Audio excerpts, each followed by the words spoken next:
지극한 말씀이죠. 심은 대로 걷죠. 심어야 거두죠. 심지 않았는데 어떻게 거둘 수 있겠습니까? 여러분들이 공부를 해야 이게 성적도 잘 나오는 거고, 여러분들이 그 친구들과의 관계를 잘 유지해야 그 관계를 통해서 또 좋은 사람과의 그런 인연을 만나갈 수 있는 거죠. 이것처럼 인생의 법칙은 심은 대로 거두는 것, 이것이 바로 우리 삶의 인생의 법칙입니다. 근데 오늘 말씀에서 우리 성경에서 말씀하고 계시는 이 심은 대로 거둔다라는 그 법칙은 단순히 우리가 이 세상의 어떤 기준 안에서 심은 대로 거두는 거다라고 얘기를 하시는 것이 아니에요. 여러분들도 잘 알 거예요. 여러분들 나이 정도면 되면은 어느 정도 세상에 대해서 어느 정도 다 잘 알고 있을 겁니다. 세상이 얘기하는 거는 어떻게 심어야 어떻게 거둔다고 얘기하죠. 물론 다 그런 건 아니지만 성공을 위해선 나보다 누군가를 밟고 일어서야 된다. 이제 치열한 이 경쟁 사회 속에서 마치 그것이 정답인 것 마냥 내가 한 사람을 경쟁 구도로 이겨내면 그 한 자리가 나의 자리가 될 거고, 또한 내가 성공을 이루기 위해서는 누군가의 희생이 필요한 어떤 그러한 맥락으로서 심은 대로 걷는 그러한 열심을 가지고 세상의 거짓된 기준을 가지고 우리가 살아가는 게 일반적인 우리의 인식입니다. 하지만 성경은 절대 그렇게 얘기하고 있지 않습니다. 자, 하나님은 오늘 방금 우리가 함께 읽었잖아요. 이 갈라디아서 6장을 이 본문을 통해서요, 어떤 말씀을 전해주고 계시냐? 성도, 저와 여러분들 우리 성도잖아요. 성도의 바른 삶은 타인을 위한 삶에서 나타나는 것임을 가르쳐주고 있는 거예요. 이해가 되세요? 성도의 바른 삶이란 내 중심 삶, 개인 이기주의적인 삶이 아니라 타인을 위한 바른 삶에서 성도의 삶이 드러난다라고 얘기를 하고 있어요. 성도의 바른 삶은 그저 마음만 먹고 생각하는 일에만 그치지 않아요. 여러분들 신앙이 뭐예요? 여러분들 갖고 있는 이 신앙이 도대체 뭡니까? 끊임없이 여러분들에게 질문하잖아요. 어떤 질문? 이 자리에 왜 나와 있냐는 거예요. 이 자리에 왜 예배드리고 있냐라는 거예요. 이 귀한 시간에, 이 소중한 시간에, 이렇게 힘들고 피곤한 시간에 분명히 여러분들 이유가 있습니다. 그 이유가 다른 목적이 아니라 저와 우리 선생님들, 그리고 무엇보다 하나님께서는 여러분들이 이 자리에 나와 있는 이유 단 한 가지, 하나님을 향한 그 믿음, 하나님을 향한 사랑 때문에 이 자리에 나와 있는 거라고 저는 그렇게 믿고 있습니다. 할렐루야. 예. 자, 이것처럼 성도로서 성도의 바른 삶은 그저 마음만 먹고 생각만 하는 것이 아니라 이렇게 성도가 된 존재로서 우리가 예배 처소로 나와 행동하잖아요. 그죠? 증명하는 거예요. 여러분들 예배에 대한 정의를 제 나름대로 내봤습니다. 물론 성경을 근거해서요. 예배가 뭐라고 생각하세요, 여러분들은? 예배는요, 간단합니다. 하나님 사랑을 표현해낼 수 있는 가장 최적절하게 우리에게 주신 이벤트예요. 이해가 되세요? 여러분 하나님 사랑하잖아요. 끊임없이 방금도 내 삶들이 물론 전도사님이 마음대로 콘티를 짠 거지만 여러분 함께 고백하고 이 찬양의 가사에 담아서 여러분 삶으로 드리잖아요. 하나님 사랑하고 내 삶을 드릴 만큼 그러니까 하나님 사랑하면 하나님 사랑의 표현이 필요한 거예요. 그 표현이 물론 하나님이 여러분들 한 사람 한 사람의 그런 적극적인 표현 때문에 하나님이 존재하시는 건 아니에요. 하나님은 스스로 완전하신 분이신데 그럼에도 불구하고 여러분과 저와 하나님은 사랑의 관계를 맺고 싶으시고 간단한 논리입니다. 사랑하면 그 사랑하는 사람을 향해서 내가 마음을 적극적으로 행동으로 표현해내는 거죠. 말로만 사랑한다 사랑한다 사랑한다 하면 처음에야 그냥 그 달콤한 말 한마디에 넘어갈 수 있겠지만 솔직히 그게 매일매일 반복되면은 식상하죠. 이게 진짜 저 사람이 나 사랑하는 거 맞나? 모른단 말이에요. 아니 이제 안 믿어져요. 그렇게 마찬가지예요. 하나님이 여러분들을 예배 자리로 불러내신 이유는 다른 게 아니에요. 단 하나, 여러분들이 그 하나님을 사랑하는 마음을 이 예배 자리에서 함께 예배함으로써 표현해낼 수 있는 그러한 이벤트. 물론 이벤트란 단어가 적절한 단어인지 모르겠지만 우리의 행위라는 거예요. 자, 이것처럼 우리의 신앙, 성도의 바른 삶이란 머릿속에서 가슴으로만 담고 있는 것이 아니라 타인을 향한 바른 삶과 태도를 통해 성도의 바른 삶이 증명된다라는 거예요. 오늘이 주시는 이 갈라디아서 6장 오늘 본문이 말하고 있는 핵심은 뭐냐? 성도면 성도답게 살라는 겁니다. 그 성도답게 사는 행위가 예배도 있을 것이고 여러분들의 개인적인 경건의 시간들이 있을 수 있어요. 하지만 그거보다 훨씬 더 이 세상 가운데 그리스도인으로 살아갈 때 적극적으로 표현해낼 수 있는 것이 뭐냐? 내 주변에 내 이웃들, 타인을 향해서 사랑을 베풀고 섬기고 그렇게 살아가는 것. 이것이 바로 여러분들 성도로서 여러분들의 적극적인 바른 삶의 태도가 바로 이러한 부분으로 출발한다는 거예요. 자, 하나님은 우리에게 하나님을 사랑하듯이 이웃을 사랑하라고 말씀하셨어요. 여러분들 많이 듣던 말씀이잖아요. 하나님을 사랑하듯이 내 이웃을 사랑하라. 내 몸과 같이 사랑하라. 이 말씀 정말 많이 들었잖아요. 이 말씀이 그냥 하신 말씀은 아닙니다. 명령이에요. 하나님 사랑하는 것처럼 너희들도 내 이웃을 사랑하라. 이건 명령이라는 거예요. 명령이 뭐예요? 군대 아직 안 갔죠. 군대 가면은 요즘엔 좀 군대가 많이 위계 체제가 무너지긴 했지만 명령이 곧 법입니다. 따라야 돼요. 마찬가지로 하나님께서 우리 말씀을 통해서 하나님이 우리에게 말씀하신 이 모든 것들은 저와 여러분들이 이건 지켜도 되고 안 지켜도 되는 어떤 선택의 여지가 아니라 마땅히 지키고 반드시 지켜야 될 명령이라는 거예요. 근데 이 하나님의 말씀, 이 율법을 쫙 엑기스를 딱 짜가지고 쫙 뽑아내면 딱 두 가지가 나오는데 하나님 사랑 그리고 이웃 사랑. 지켜야 돼요? 안 지켜야 돼요? 저는 지켜야 되죠. 그죠? 자, 근데 제가 재밌는 게 있습니다. 여러분들 이 말씀을 지키기가 어려워요, 쉬워요? 내 이웃 사랑하는 게 쉬워요, 어려워요? 원래 이렇게 관계가 좀 괜찮으면 사랑하기 좋죠. 여자친구 애인 사랑하고 부모님 사랑하는 거 쉽죠, 당연히. 근데 성경에서 뭐라고 얘기하냐? 원수까지도 사랑하라고 그래요. 솔직히 지금 예배 중간에도 떠올리면 치가 떨리는 그런 인간들이 있을 거 아닙니까? 여러분들도 다 있어요. 예. 은혜 안 되잖아요. 근데 그런 사람들까지 다 사랑하고 심지어 그 사람들을 위해서 기도까지 하라고 해요. 쉽지 않아요. 솔직히 쉽지 않아요. 근데 쉽습니다. 쉽지 않지만 쉬워요. 전사님 또 설교 말씀하는데 또 말장난 하시네? 아니요. 왜 쉬운지 알려드릴게요. 자, 하나님은 우리에게 하나님을 사랑하듯이 이웃을 사랑하라고 명령하셨는데요. 왜냐? 이웃을 사랑하는 것을 통해서 하나님을 사랑함이 증명되고 드러나기 때문이에요. 얘기했죠? 예배를 드림이 하나님 사랑함의 적극적인 표현인 것처럼 이웃을 사랑하고 타인을 사랑하고 원수를 사랑하고 그 의지를 가지고 사랑하고자 하는 노력이 결국엔 그 근거가 어디서부터 오냐? 정말 그 사람을 내가 정말 진짜로 내 마음과 내 찐으로 사랑하기 때문이라는 건 사실 어려워요. 미운데 어떻게 억지로 사랑해요? 이 악물고 그건 가식이죠. 그게 아니라 그 사람을 사랑하고 이웃을 사랑할 수 있는 건 하나님을 사랑하면 하나님이 그 영혼을 사랑하시기 때문에 내가 사랑하시는 그 하나님의 사랑이 그렇게 전해지는 거예요. 이해가 되세요? 우선순위가 다르다는 거예요. 하나님이 말씀을 썼으니까 이웃을 사랑하고 누구를 사랑하고 원수까지 사랑하면 하나님이 나를 사랑해 주시고 내가 하나님을 사랑할 수 있겠지가 아니라 반대로 하나님을 적극적으로 내가 사랑하고자 하나님의 사랑을 품고 살아간다면 그 사랑하는 사람이 사랑하는 그 대상까지도 사랑할 수 있게 된다라는 사실입니다. 그러니까 여러분 혹시라도 지금 너무 힘든 친구가 있거나 관계가 있다면 그 사람을 억지로 이악 물고 사랑하려고 무릎을 쑤셔가면서 참고 그렇게 하라고 했으니까 그렇게 접근하지 말고 하나님 사랑하기에 더욱 힘쓰세요. 내가 누군가를 미워하는 모습이 있거나 내가 누군가를 사랑하지 못하는 모습이 있다면 그거는 다른 데서 나오는 것이 아니라 내가 내 안에 있는 하나님 사랑함이 많이 부족하기 때문에 하나님 앞에 기도해야 되는데 어떻게 기도해? 제 하나님을 더 사랑할 수 있게 해주세요. 제 하나님 예수님을 더 사랑할 수 있게 해주세요. 그게 바로 신앙인 겁니다. 이 예화를 들려다가 안 드릴게요. 넷플릭스 요즘 핫한 그 드라마 예화를 하려다가 그 19금이기 때문에 안 들 겁니다. 그건 청년부 예배 때 제가 들 겁니다. 자, 오늘 본문 6절을 한번 띄워봐 주실래요? 우리 함께 한번 읽어볼게요. 시작.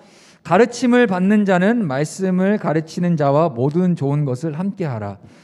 자, 이 사도 바울, 오늘 이 갈라디아서 기록한 이 사도 바울은요, 성도의 바른 삶은 말씀을 가르치는 자에 대한 자세로부터 입증이 된다고 오늘 말하고 있는 거예요. 이해가 돼서 어떤 얘기냐?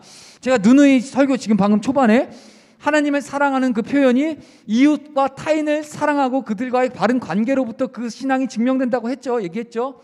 그런데 구체적으로 이제 6절부터 구체적으로 어떤 타인들을 사랑해야 되는지, 어떤 사람들을 바른 관계로 대해야 되는지 얘기하고 있는데, 첫 번째 6절이 바로 뭐냐?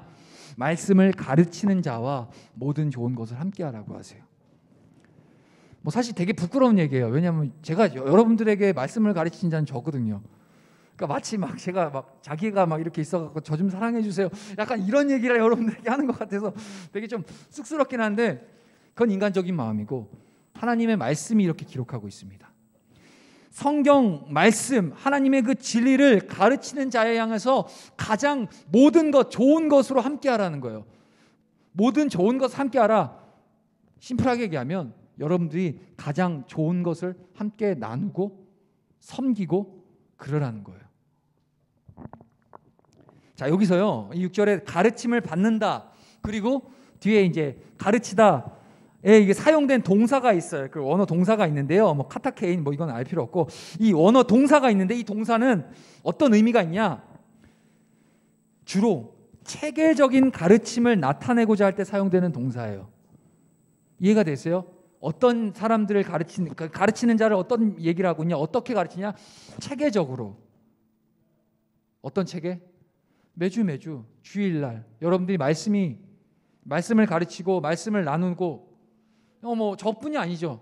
우리 뒤에 계신 우리 여러분들을 위해서 이 귀한 시간의 예배를 저 문 밖에서 잘 들리지도 않으신데 이 거리두기를 실천하기 위해 여러분들 안전한 예배를 위해서 저 뒤에서 정말 외롭게 이렇게 우리 섬겨주고 계시는 우리 선생님들 또한 여러분들의 말씀을 가르치시는 분들이고, 여러분들의 그 신앙을 함께 돕고 여러분들 위해 섬기는, 말씀을 가르치시는 분들이라는 거예요.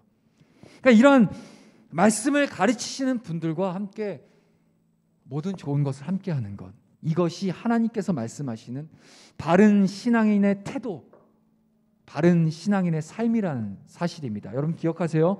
뭐 그렇다고 여러분들 막 좋은 거 다 뭐 저한테 선물 주세요 이런 얘기 아닙니다. 이런 유치한 얘기 아닙니다.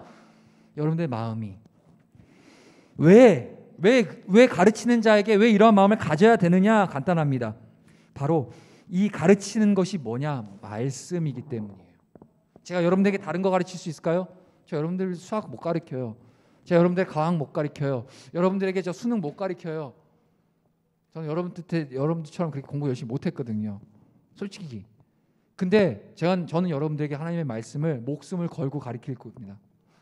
적어도 하나님께서 이 자리에 허락한 순간만큼은, 그리고 선생님도 마찬가지고, 그걸 사명이라고 그러거든요. 여러분들과 친해지고 싶어서 뭐 어떤 좋은 관계를 맺고자, 인간적인 관계 아니에요. 여러분들과 함께 말씀을 나누고 말씀을 가르치는 이유는 하나님께서 우리를 사명자로 부르셨기 때문에 이 자리에서 여러분들과 함께 나누고 가르치는데, 뭘 가르쳐요? 말씀을 가르치기 때문에, 그렇기 때문에. 근데 그 말씀이 얼마만큼 중요한 거냐? 바로 가르치는 사람과 가르침을 받는 사람 사이에 전달되고 있는 이 내용이 하나님의 말씀, 이 하나님의 말씀보다 존귀하고 영광스러운 것은 없기 때문이에요. 그렇기 때문에 여러분들이 말씀을 가르치는 자와 모든 좋은 것을 함께 해야 되는 겁니다. 여러분들 지금이야 이제 아직 미성년자고 아직 학생들이니까 뭐 이렇게 적극적인 어떤 그런 신앙의 표현을 할 수는 없겠지만, 물론 해야 돼요. 근데 나중에 성인이라 돼서 정말 여러분들이 삶에서 섬길 수 있고 적극적인 섬김의 어떤 그런 영향까지 갈 때, 그런 믿음과 그런 장성한 믿음이 있을 때 여러분들 꼭 교회를 섬기고, 또한 여러분들과 함께하는 말씀을 가르치시는 목사님을 섬기고 선생님들 섬기고 그리고 이웃을 섬기며 나아가는 차원 높은 신앙인, 그런 우리 고등부 될 수 있길 간절히 소망합니다. 할렐루야. 예. 자, 7절도 한번 띄워봐 주실래요? 우리 7절 한번 읽어보도록 하겠습니다. 시작. 스스로 속이지 말라. 하나님은 업신여김을 받지 아니하시는 사람이 무엇으로 심든지 그대로 거두리라. 아멘. 이 사도 바울은 또 성도의 바른 삶이 어떠한 삶이어야 되느냐? 바로 뿌림과 거둠에 일치해서 성도의 바른 삶이 실천된다고 말하고 있습니다. 자, 뿌린 것과 거두는 것이 다를 수 없어요. 콩 심는데 콩이 나는 게 마련이고요. 당연한 이치고요. 팥 심는데 팥이 나는 것이 당연한 이치인 것처럼 뿌린 대로 거두는 게 맞아요. 그러나 연약한 죄인된 인간의 본성은 너무 어리석어서 자신이 뿌린 것과 더 다른 것을 거두려는 마음을 가지는 게 일상이에요. 조금 뿌렸으면서 되게 많이 걷고자 하는 그런 욕심, 아니면 나는 선을 뿌리지 않았는데 상대방의 선으로 돌아오길 바라는 욕심. 우리 인간의 본성이에요. 죄악된 본성이에요. 자기중심적인. 그러나 이건요, 이러한 마음을 갖는 건 속이는 것이고 거짓을 강요하는 것과 마찬가지인 거예요. 성도는 이러한 사람의 속임을 따라가서는 안 됩니다. 정확해야 돼요. 내가 무엇을 뿌렸든지 그 뿌린 대로 거두게 돼 있어요. 오늘 제목이 뭡니까? 심는 대로 거둔 거 아닙니까? 여러분들 지금 여러분들 인생에서 무엇을 뿌리고 있나요? 뭐 공부 열심히 하고 시간을 투자하고 다 좋아요. 다 좋아요. 하지만 적어도 하나님 앞에서 신앙인으로서 성도로서 여러분들 하나님 앞에 무엇을 뿌리고 있나요? 심는 대로 거둡니다. 사도 바울은 7절 초반에 뭐라고 하죠? 속지 말라고 합니다. 왜? 이 세상은 수많은 거짓된 이런 공식을 가지고 하나님이 말씀하시는 뿌린 대로 거둔다라는 그런 하나님의 공식을 자꾸 변질시켜요. 자꾸 거짓말로 왜곡해요. 설교 처음에 얘기했듯이 선을 행하면 하나님으로부터 온 그 선이 내게로 오고, 악을 행하는 자는 악한 행위에 대한 마땅한 심판이 있는데 세상은 거짓말합니다. 아니야, 적당히 타협해, 괜찮아, 이제는 사람들 다 제치고 다 짓밟고 그런 경쟁사이기 때문에 그래도 돼, 남들도 다 그렇게 살잖아. 악을 심는데 어떻게 선을 거두려고 하는 그런 마음을 가질 수가 있죠. 근데 문제는 우리의 인간 본성이 그런 길을 원한다라는 거예요. 이걸 정확히 알았기 때문에 사도 바울이 7절에 처음에 뭐라고 얘기하죠? 속지 말라는 거예요. 스스로 속이지 말라는 거예요. 정직하라는 얘기를 하는 거예요. 하나님 앞에 정직하라는 얘기죠. 왜냐하면 뿌린 것을 거두게 하시는 분이 누구죠? 하나님이시기 때문이에요. 그렇기 때문에 여러분들 세상이 갖고 있는 그런 거짓 공식들, 내가 살아남기 위해서 아까 넷플릭스 얘기해야 될 것 같아. 오징어 게임 그거 뭐 지금 볼 시간이 없겠지만 아무튼 결론 그거예요. 자기가 살기 위해서 남을 짓밟고 살육하고 살인하고 빼앗는 그런 너무나도 편만한 메시지들이 저와 여러분들 삶에 만연해요. 하지만 그거 아니에요. 하나님은 뿌린 대로 거둔다고 하세요. 심는 대로 거둔다고 말씀하세요. 왜 이 말씀이 중요하냐? 심는 거 우리가 심고 뿌리기도 우리가 삶을 통해 뿌리지만 거두시는 이가 누구시죠? 하나님이 거두시기 때문에 우리는 이 세상이 말하는 이 거짓된 메시지에 속으면 안 된다라는 사실입니다. 만일 뿌린 것을 거두게 하시는 분이 바로 하나님이시기 때문에 행여라도 이러한 하나님의 질서를 우리가 업신여긴다면 그건 곧 하나님을 모욕하고 하나님을 업신여기는 사람이 되기 때문이에요. 여기에 대해서 사도 바울이 지금 명확하게 성도들에게, 그리고 저와 여러분들에게 사도 바울의 입술을 통해서 우리에게 증언하고 계신 겁니다. 우리 8절 한번 주세요. 자, 함께 다시 한번, 참 졸린 시간입니다. 한번 눈 크게 뜨고 한번 같이 읽어봅시다. 시작. 자기의 육체를 위하여 심는 자는 육체로부터 썩어질 것을 거두고 성령을 위하여 심는 자는 성령으로부터 영생을 거두리라. 자, 또한 사도 바울은 어떤 목적으로 뿌리며 어떤 목적으로 거둘 것인지에 대해서 지금 알려주고 있는 거예요. 우리가 뿌리고 거두는 거에 목적이 필요한 거 아닙니까? 자, 육체를 위하여 뿌리는 자와 성령을 위하여 뿌리는 자가 있다고 지금 얘기하고 계세요. 여러분들 질문합니다. 여러분들이 지금 뿌리고 있는 것, 여러분들의 육신을 위해서 뿌리는 것들입니까? 아니면 성령 곧 하나님을 위해서 뿌리고 있나요? 사실상 우리가 이게 뿌리는 이 목적은 이 둘 중에 하나일 뿐이에요. 결국엔 선택은 두 가지 중에 하나예요, 여러분. 그냥 나 혼자 내 인생, 내 육신 언젠가 100년도 못 살 이 썩어 없어질 이 육신만을 가지고 먹고 마시고 하나님 없이 씻가고 장가가고 일하고 물론 필요합니다. 하지만 하나님이 빠진 내 육신만을 위해서 열심을 다해 그렇게 살고자 하는 그 열심, 아니요. 하나님을 위한 열심이어야 됩니다. 먹든지 마시든지 여러분들이 공부를 하던 무엇을 하던 나중에 대학을 가던 직장을 다니던 인생을 살 때 여러분들이 하고자 하는 그 열심이 하나님을 위한 뿌림이 돼야 된다는 거예요. 육신을 위한 것이 아니라 성령을 따라 뿌리는 그러한 우리 사랑하는 고등부 될 수 있기를 원합니다. 할렐루야. 할렐루야. 여러분 정확하게 좀 기억해 주셨으면 좋겠어요. 자, 그런데요, 육체가 목적이 된 이 뿌림은 성령을 목적으로 하는 뿌림의 결과가 너무나도 이 두 가지가 차이가 나요. 육체를 목적으로 하는 뿌림은 그의 결과는 결국 육체로부터 썩을 것을 거두게 됩니다. 참 미련한 거예요. 나도 썩어 없어질 존재, 이 육체는. 근데 그 육체를 따라서 열심히 영원하지 못한 썩어 없어질 것만 쫓아 그렇게 열심을 인생을 다 바쳐 사는 거예요. 같이 썩어 있는 존재들이.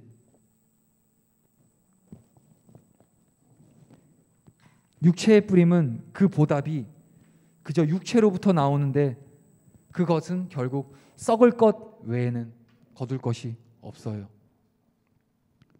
근데 여기서 말하는 썩는 것이다 라는 것은 뭘 얘기하는 줄 아세요? 죽음을 얘기하는 겁니다. 죽음을 뿌리고 있는 거예요. 근데 반대로 성령을 목적으로 하는 뿌림은 성령으로부터 무엇을 거둔다고 써있죠? 성경에 지금 8절에 성령으로부터 땡땡을 거두리라. 영생을 걷는데요. 육체를 따라 뿌리면 죽음을 거두지만 성령으로부터 뿌리면 영생을 거두게 된다는 거예요. 그러한 영생을 우리가 마음껏 누리며 성령으로부터 우리가 마음껏 하나님을 위해 뿌리며 살아갈 수 있는 우리 고등부 되길 간절히 소망해요. 9절 한번 주세요. 시작. 우리가 선을 행하되 낙심하지 말지니 포기하지 아니하면 때가 이름에 거두리라. 아멘. 자, 그런데 사도 바울은요 또 어떤 심정으로 뿌리며 거둘 것인가를 알려주고 있는데 우리가 하나님을 위해서 선을 행하면서 뿌립니다. 여러 가지로 이제 사람들과의 그 바른 관계, 성도로서 바른 삶을 위해서 여러분들이 경건 생활을 할 수도 있고 여러분들의 신앙을 지키기 위해서 다양한 모습으로 하나님 앞에 선을 이렇게 뿌릴 수 있어요. 선을 행하죠. 그런데 여러분들 낙심할 때가 와요. 언제? 내가 뿌리면 뿌린 거에 맞게끔 걷어내야 되는데 그래야 사람이 좀 이게 파이팅도 생기고 더 좋은 것, 더 선한 것들을 하고자 하는 의지도 생길 텐데 생각보다 그렇게 열매를 거둔다는 것은 쉬운 일이 아니에요. 하지만 오늘 말씀은 뭐를 말씀하시죠? 우리가 선을 행하되 낙심하지 말라고 하세요. 그리고 포기하지 않으면 때가 이름에 반드시 거두게 된다라고 얘기하고 계시는 겁니다. 수능 날짜가 자꾸 수능 얘기하는 이슈가 그래서 미안해요. 어쩔 수 없습니다. 현실입니다. 자, 얼마 안 남았잖아요. 그 얼마 안 남은 시간에 나름대로 열심히 공부하고 학업을 준비하는데 온전한 결과가 있어야 되고 때가 와서 정말 내가 만족하는 결과가 그 때에 대한 열량을 거둬야 되면 좋겠는데 그렇지 못하면 여러분 아마 크게 낙심할 겁니다. 인간인 이상 낙심 안 할 수가 없어요. 근데 하나님이 말씀하시는 하나님의 영적인 그런 방법과 공식 안에서는 선을 위해 행하는 그 모든 뿌림을 통해서 나타나는 그 거두는 그 추수하고 열매를 거두는 그 때는 하나님의 때가 있다라는 거예요. 11월 18일 수능 날 그날 결정이 되는 게 아니라 하나님의 때가 있다라는 거예요. 반드시 하나님이 심으면 거두게 하시는데 그 때가 반드시 돌아올 건데 그때를 돌아오기까지 여러분들은 낙심할 필요가 없어요. 왜냐? 우리가 선을 행하는 모든 그 일의 근거는 내가 괜찮은 사람, 내가 좀 나이스한 사람으로서 이해받고 존중받고 그런 목적으로 우리는 선을 행하는 게 아니잖아요. 하나님이 영광을 받으시고 하나님을 찬송하고 하나님이 필요한 영혼들에게 그 구원을 증거하기 위해서 우리는 선을 행하는 거잖아요.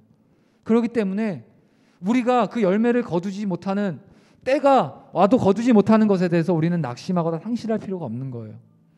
하나님의 때 하나님이 반드시 거두시기 때문에요. 우린 그저 무엇을 하면 되냐? 믿음으로 우리는 묵묵히 하나님이 가르쳐 주신 그 선을 타인을 향해서 이웃을 사랑하고 성도로서 합당한 삶을 살고 그렇게 살아내는 것. 그러다 힘이 들고 지치면 더욱더 하나님 앞에 기도로 무릎 꿇고 나아가고 포기하지 않고 때를 기다리며 낙심보다는 그럼에도 불구하고 내가 삶을 한번 섬길 수 있고 교회 나 하나님을 예배할 수 있고 그리고 학교에서 친구들의 어려운 환경 가운데 놓여 있는 친구들 향해서 돕고 기도해 줄 수 있는 나의 신앙, 내게 주신 이러한 신앙을 하나님 앞에 감사함으로 기쁨으로 우리는 그저 누릴 뿐이라는 거예요. 자, 마무리할 겁니다. 결실이 잘 나타나지 않을 때 낙심하기 쉽습니다. 거두기에 이르기를 기다리기까지 포기하기가 쉽습니다. 그러나 낙심함과 포기함을 이기면 결국엔 때가 이르게 되고 때가 차면 거둘 수 있게 됩니다. 왜냐? 말씀이 그렇게 얘기하고 계시기 때문에요. 모든 곡식과 열매는 제 때가 되어야 결실한다는 것을 여러분들 잊지 말으셨으면 좋겠습니다. 그러므로 뿌리며 거두는 자는 하나님으로부터 오는 소망과 인내를 가져야 하는 것입니다. 자, 10절 한번 마지막으로 띄워주세요. 자, 함께 읽겠습니다. 시작. 그러므로 우리는 기회 있는 대로 모든 이에게 착한 일을 하되 더욱 믿음의 가정들에게 할지니라. 자, 사도 바울은 뿌림과 이 거둠에 있어서 그 대상이 누구인지에 대해서 지금 말해주고 있는 겁니다. 좋은 것을 뿌려야 할 텐데 좋은 것을 뿌려야 할 대상이 바로 누구냐? 모든 사람들에게예요. 이미 이 부분에 대해서는 처음에 얘기했죠. 원수도, 내가 싫어하는 사람도, 하지만 그들에게 우리가 선을 행하고 하나님의 긍휼과 사랑을 베풀어야 돼요. 왜? 하나님이 그들의 영혼을 사랑하기 때문입니다. 죄가 있지만 나에게 있어서 내게 조금도 이로울 것이 없는 존재들이긴 하지만 그럼에도 불구하고 하나님은 나를 살려주시기 위해서 자신의 아들을 희생의 대가로 주셨듯이 그들의 불쌍한 영혼들을 위해서도 하나님은 자신의 아들 예수님을 보내주셨다라는 거예요. 그 하나님의 사랑을 알기에 우리는 모든 사람들을 하나님의 바른 성도로서 바른 관계와 바른 태도로 그들을 대해 줄 수 있기를 원합니다. 자, 마지막으로 여러분들에게 한 가지 당부해 드릴 것이 있어요. 진짜 마지막이에요. 여러분들 그리스도인다운 태도를 지니세요. 전도사님이 우리 선생님들보다는 신앙의 연조가 짧긴 하지만 그간 이렇게 신앙생활을 하면서 제일 중요한 거는 물론 개인의 신앙과 믿음이 중요하긴 하지만 믿음과 신앙으로부터 따라오는 상대방을 대하는 태도, 자세, 예의 중요합니다. 세상 사람들이 왜 그리스도인들 향해서 손가락질하는지 아세요?